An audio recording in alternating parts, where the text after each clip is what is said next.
Hi, so Isabel Rittenberry. Here is my note card with my name on it.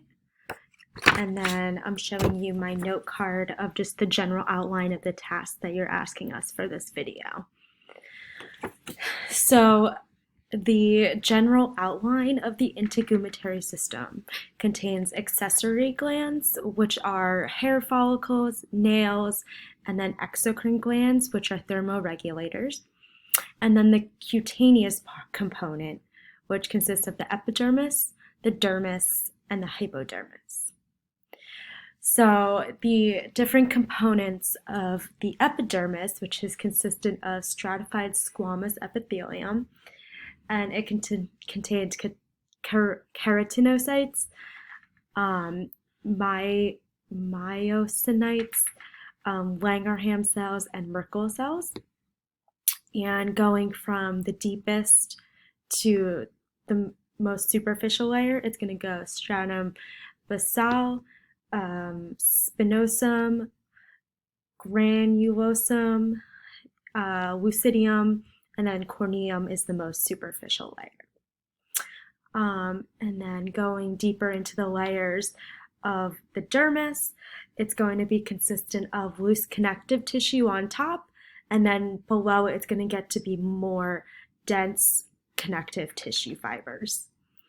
The layers consistent with that is going to be the papillary level, which is the most superficial, and then the reticular layer, which is consistent with the sweat glands, hair follicles.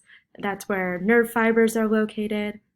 And then below the epidermis and the dermis is going to be our hypodermis or subcutaneous tissue, which is where our adipose tissue is stored.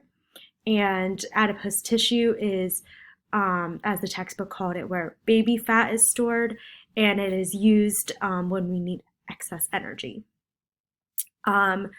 Something that the integumentary system is really helpful with in terms of my future career as wanting to be a physician's assistant is that a physician assistant, as I like to call it, kind of has to be good or have a general knowledge of almost like every specialty, right? So we learn all of the specialties and we get to choose which one we want to specialize in, but we're able to switch to another specialty if we would like to as well, something that a doctor is not as easily able to do.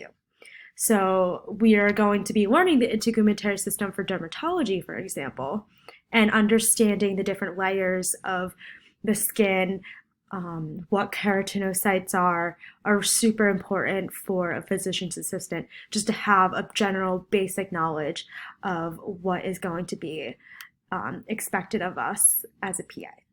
So thank you so much for listening and have a great rest of your day.